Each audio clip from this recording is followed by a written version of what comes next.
Compte rendu de la 35e réunion du Conseil des ministres. La 35e réunion du Conseil des ministres s'est tenue par télétravail ce vendredi 12 juin 2020 sous la présidence de Son Excellence Monsieur le Président de la République, chef de l'État. 5 points étaient inscrits à l'ordre du jour. 1. Communication de Son Excellence Monsieur le Président de la République. 2. Point d'information. 3. Approbation d'un relevé des décisions du Conseil des ministres. 4. Examen et adoption de dossiers. 5. Examen et adoption de 2 projets de texte. De la communication du Président de la République. Celle-ci comportait 5 points. 1. La conférence panafricaine sur le projet Grand Inga et l'hydroélectricité en République démocratique du Congo. Le Président de la République a informé les membres du Conseil de l'organisation prochaine d'une réunion de haut niveau des chefs d'État africains sur le projet Grand Inga et l'hydroélectricité en République démocratique du Congo et sa connectivité. Cette conférence, qui se déroulera en 2 étapes au cours de ce mois de juin et en septembre-octobre 2020, aura entre autres objectif de présenter les opportunités actuelles et futures du Grand Inga et de promouvoir tous les potentiels hydroélectriques de la République démocratique du Congo de manière à encourager les appels à manifestation d'intérêt pour l'achat de l'énergie à produire. Le ministre d'État, ministre des Ressources hydrauliques et électricité, a été chargé, en collaboration avec les cabinets du Président de la République, la Société nationale d'électricité et divers autres acteurs concernés, de prendre toutes les dispositions pour préparer la tenue de ces assises. 2. La réunion du bureau de l'Union africaine élargie au président des communautés régionales. Le 11 juin 2020, il s'est tenu par visioconférence la réunion du bureau de l'Union africaine élargie au président des communautés régionales en vue de recevoir des envoyés spéciaux chargés d'interagir avec la communauté internationale en matière de mobilisation des fonds et de soutenir financièrement et économiquement pour faire face à la Covid-19 conformément à la décision de l'Union africaine d'avoir une politique commune en la matière. Ces envoyés spéciaux ont déclaré avoir reçu des promesses de soutien de plus de 53 milliards de dollars américains pour l'Afrique et avoir mobilisé une garantie importante de matériel et d'équipements sanitaires. Le chef de l'État a informé les membres du Conseil qu'à l'issue de la réunion du bureau de l'Union africaine, il a été décidé de repousser à 2021 la tenue de la 37e session ordinaire du Conseil exécutif de l'Union africaine, prévue pour se tenir initialement à la mi-juillet 2020. 3. Le geste social à l'occasion de la célébration du 60e anniversaire de notre indépendance. Compte tenu des circonstances particulières liées à la crise socio-économique occasionnée par la Covid-19, la commémoration du 30 juin se fera dans la méditation. Au regard de cette situation particulière, le président de la République a engagé le gouvernement à réserver le budget qui avait été prévu pour la fête du 30 juin au personnel soignant au front dans le cadre de la riposte contre la Covid-19 ainsi qu'aux forces armées en guise de prime pour leurs actes de bravoure et d'héroïsme. Les ministres sectoriels ont été chargés de prendre toutes les dispositions pour exécuter cette décision. 4. L'annonce culturelle, pourquoi pas un musée pour l'artiste Papa Wemba. Après avoir été informé de la mise en vente de la résidence de l'artiste musicien, le regretté Jules Chung Wemba du Papa Wemba, le chef de l'État, en considération de l'aura de cet artiste de renom, qui a porté haut l'étendard de la musique congolaise, a engagé le gouvernement à travers le ministre en charge de la culture d'examiner dans le bref délai la possibilité de racheter pour le compte de l'État la résidence ainsi mise en vente et d'en faire, après les travaux d'aménagement appropriés, un musée où sera installé un studio d'enregistrement. 5. La situation à Ituri et au Nord Kivu. Le chef de l'État a eu des échanges avec son homologue ougandais, le président Yoweri Museveni, à l'issue duquel il a été convenu de la nécessité pour les deux pays d'œuvrer activement pour l'éradication des groupes armés qui sèment la désolation à l'est du pays. À cet effet, ils ont convenu d'une stratégie commune basée non pas sur la mise en place d'un état-major intégré, mais plutôt sur le renforcement de la capacité d'intervention des forces armées de chaque pays, notamment à travers les échanges d'informations de manière à faire face aux groupes armés. En ce qui concerne la situation de Minembwe, le président de la République a réaffirmé l'urgence de rétablir sans délai l'autorité de l'État sur cette partie du territoire national et d'y faire respecter la loi. Le vice-premier ministre, ministre de l'Intérieur, le ministre d'État, ministre de la décentralisation et le ministre de la Défense ont été chargés, sous l'impulsion du Premier ministre, d'appliquer cette décision. S'agissant de points d'information, 1. Le vice-premier ministre, ministre de l'Intérieur, Sécurité et Affaires coutumières, a rendu compte au Conseil de l'état d'administration du territoire national. Du tableau dressé, il ressort qu'un calme relatif règne sur toute l'étendue du territoire national, nonobstant quelques faits marquants, dont le déroulement du procès de l'honorable Vital Kamerhe, les mécontentements face à la 4e prorogation de l'état d'urgence, le retour au pays des 38 compatriotes libérés de prison en Ouganda, la grogne parmi les membres de l'équipe de riposte contre la Covid-19 au sujet de leurs primes. Le vice-premier ministre a rassuré le Conseil que les forces loyalistes poursuivaient la traque des bandes armées sévissant surtout dans les provinces orientales du territoire national, autant que du banditisme urbain qui refait surface dans plusieurs villes du pays. S'agissant de l'activisme des bandes armées locales et des incursions des forces armées de certains pays voisins à nos frontières, le vice-premier ministre a rassuré le Conseil que les forces armées de la République démocratique du Congo étaient en alerte maximum à toutes fins utiles. 2. Le second point d'information a été développé par le ministre de la Défense nationale et des anciens combattants en rapport avec la situation sécuritaire. Confirmant la situation globalement calme sur 120 territoires nationaux, le ministre a attiré l'attention du Conseil sur 25 autres territoires constituant les 3 zones de défense préoccupantes où l'activisme des bandes armées et les groupes rebelles perturbent la paix et la sécurité des citoyens. Cette situation a conduit le ministre à faire un plaidoyer en plusieurs points en faveur du social des forces armées de la République démocratique du Congo, ainsi que du renforcement de leurs capacités opérationnelles. Relativement à ce dernier point, le ministre a informé le Conseil que sur instruction du président de la République, 30 officiers généraux ont été dotés de véhicules tout-terrain et qu'ils étaient pour cela reconnaissants envers le président de la République, commandant suprême des forces armées de la République démocratique du Congo. 3. Le ministre des Droits humains a présenté au Conseil le projet de note verbale à l'attention de M. le secrétaire général des Nations Unies. Inspirée par le Conseil national des droits de l'homme, cette note s'avère nécessaire chaque fois qu'un pays membre des Nations Unies se voit contraint de restreindre les libertés publiques, comme cela est le cas en République démocratique du Congo avec les états d'urgence successifs renouvelés dans le contexte de la pandémie mondiale.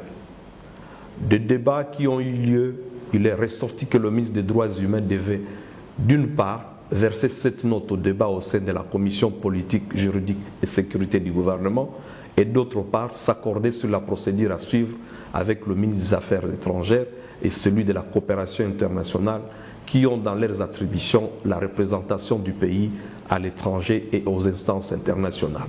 Au sujet de l'approbation du relevé des décisions de la 34e réunion du Conseil des ministres du vendredi 5 juin, celui-ci a été approuvé. Le 4e point de l'ordre du jour du Conseil des ministres a consisté en l'examen et adoption de 5 dossiers lui soumis. 1. Le ministre de la Santé a développé 2 points. Le premier sur l'évolution de la situation de la pandémie de Covid-19, le deuxième sur la situation de l'épidémie d'Ebola. Le tableau épidémiologique cumulé renseigne à ce jour 4 389 cas de maladies confirmés, parmi lesquels 131 nouveaux cas, 580 cas de guérison, 6 nouveaux cas de décès, l'ensemble de décès se chiffrant à 101 depuis le début de la maladie à ce jour. 1378 alertes reçues, 1289 alertes investiguées, 2781 patients en bonne évolution. Le ministre s'est félicité du nombre croissant de malades guéris et du taux de létalité régressif qui est passé de 11% au début de la maladie pour se fixer à 2,17% à ce jour.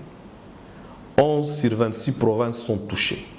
Il s'agit de Kinshasa qui cumule environ 3/4 de cas, mais aussi le Congo central, le Sud Kivu, le Nord Kivu, le Haut-Katanga, l'Ituri, le Kwilu, le Kwango, le Haut-Lomami, la Chopo et l'Équateur. Le ministre de la Santé a en outre informé le Conseil de la visite à Kinshasa le lundi 8 juin 2020 d'une délégation de l'Union européenne venue soutenir le gouvernement dans la lutte contre le Covid-19. Revenant sur la stratégie de la communication de masse qu'il avait déjà annoncée dans le Conseil des ministres précédents, le ministre a annoncé que le processus d'achat de mégaphones, de masques et de moyens de locomotion était en cours. C'est là dans le but de sensibiliser le plus grand nombre possible de compatriotes. S'agissant de l'épidémie à Ebola, le ministre a brossé la situation globale de cette épidémie qui continue de sévir en Mbandaka singulièrement, tandis qu'elle peut être considérée comme terminée à l'Est en général et au Nord Kivu en particulier, étant donné que 44 jours se sont écoulés sans qu'aucune nouvelle contamination n'ait été enregistrée. Pour finir, le ministre de la Santé a porté à la connaissance du Conseil le décès inopiné des 2 membres du secrétariat technique de l'équipe de riposte à la Covid-19. Un complément de formation du coordonnateur du secrétariat technique a relayé la communication du ministre de la Santé. Il a annoncé l'essaimage en cours dans plusieurs provinces de laboratoires spécialisés pour le dépistage de la Covid-19. Il a également annoncé l'existence actuellement de 8 candidats vaccins dans 8 pays différents et dont la République démocratique du Congo pourrait bénéficier par le biais de la solidarité internationale. Un débat riche est intervenu au terme de ces communications. Il a concerné la démission du coordonnateur adjoint de l'équipe de riposte au Sud Kivu, l'urgence d'une communication efficace et ordonnée sur la pandémie, y compris dans les langues nationales, la nécessité pour cela d'y associer les mamans et les églises à cause de leur pondération sociale, la célérité dans la délivrance des résultats des tests pour les laboratoires. En outre, il a fait état de la redéfinition des raisons d'être du confinement, les perspectives d'un déconfinement progressif, l'obligation de l'évaluation des mesures de la riposte, la transparence dans la gestion financière de la pandémie, la mise en place des mesures contre l'importation et l'implémentation de la couverture sanitaire universelle, telle que déjà souhaitée par le chef de l'État. Le ministre de la Santé a apporté de la lumière sur certaines préoccupations et promis de lever les zones d'ombre qui pèseraient sur d'autres cas dans un bref délai. 2. Le vice-premier ministre, ministre de l'Intérieur, Sécurité et Affaires coutumières, a présenté au Conseil un dossier relatif au recrutement et à la formation de 6 000 élèves policiers pour l'année 2020.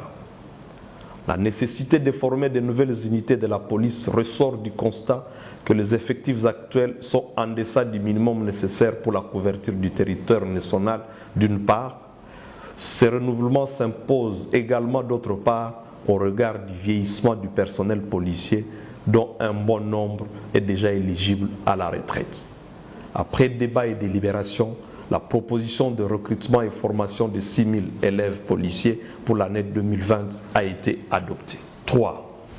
Le ministre d'État, ministre de la Coopération internationale, Intégration régionale et Francophonie, a présenté au Conseil 2 notes, respectivement sur la politique nationale de bourse d'études dans la mise en œuvre du plan national stratégique de développement PNSD et la redynamisation de la section de coopération dans les missions diplomatiques. S'agissant de bourses d'études et de recherche, le ministre d'État, fort de la déclaration de Paris relative à l'approbation de l'aide au développement par le pays bénéficiaire et du plan d'action d'Accra, a déploré la manière désordonnée dont les bourses de recherche sont affectées au plan national, alors que seul le ministre des Affaires étrangères et de la coopération internationale devrait constituer les interfaces exclusives pour la coopération au développement.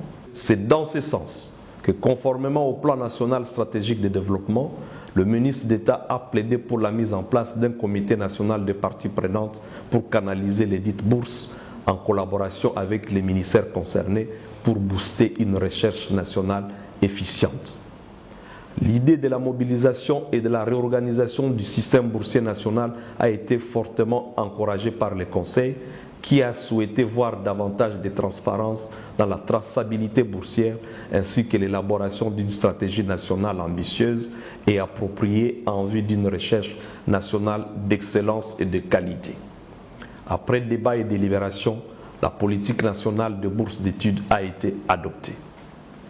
Au sujet de la redynamisation des sections de coopération, le ministre d'État a déploré la déstructuration des sections de coopération qui existaient pourtant depuis longtemps au sein de nos ambassades.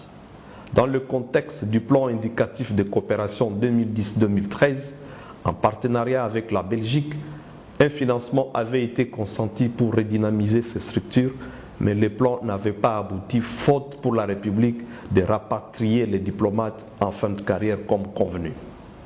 Aujourd'hui, plus que jamais, ces sections doivent reprendre du service pour redynamiser notre diplomatie au développement. En marge de ce développement, le Conseil a reconnu la nécessité de restructurer nos ambassades par le ministère des Affaires étrangères. Il a été aussi recommandé au ministre d'État, ministre de la Coopération internationale, intégration régionale et francophonie, dans le cadre de la redynamisation des sections de coopération, de travailler en étroite collaboration avec la ministre d'État, ministre des Affaires étrangères. Après débat et délibération, la proposition de la redynamisation proposée par le ministre d'État a été adoptée. 4.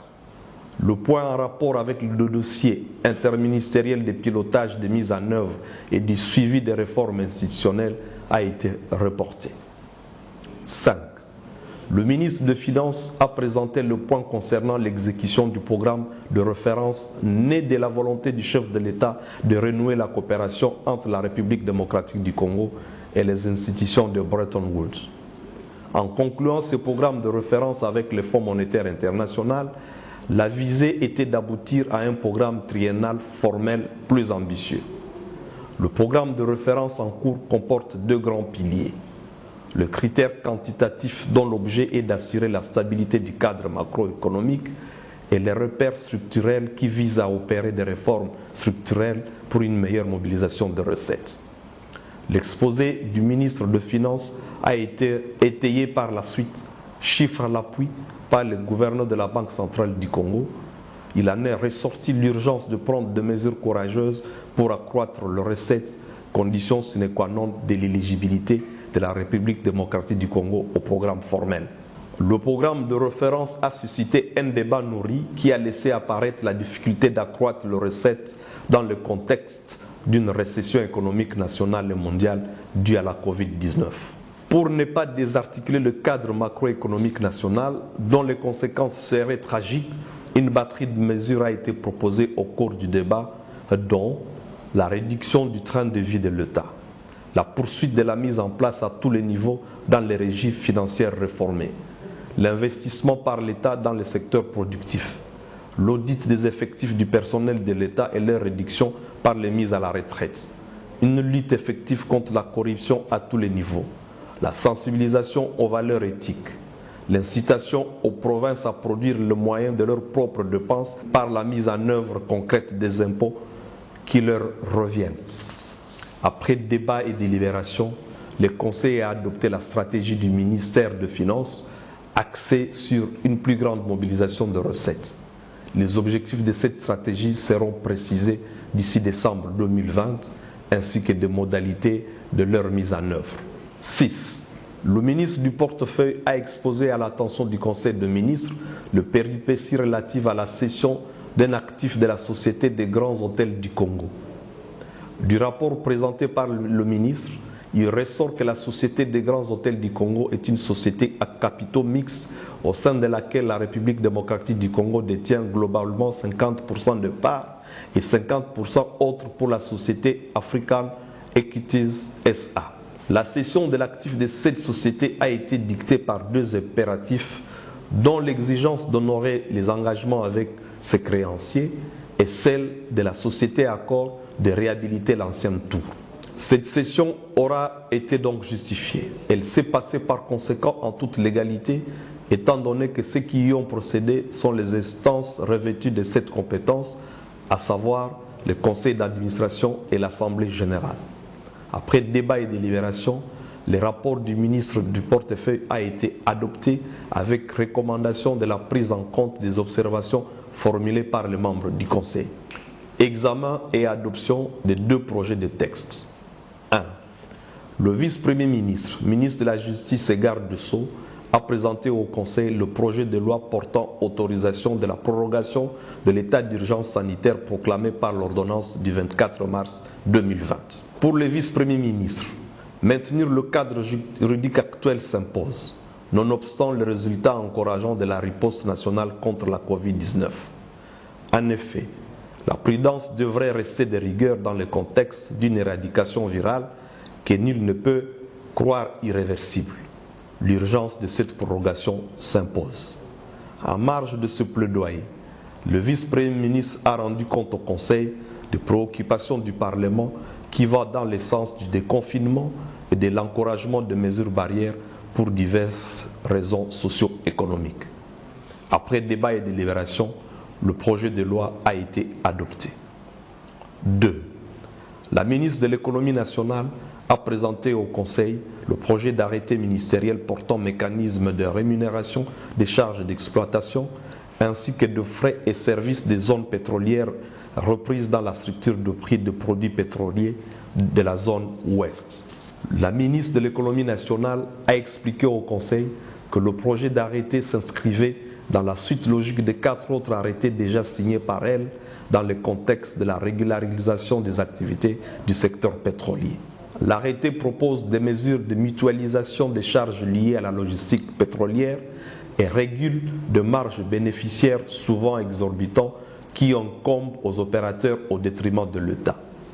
Après débat et délibération, le projet d'arrêté a été adopté. Commencé à 12h25, la réunion s'est terminée à 0h25. Je vous remercie.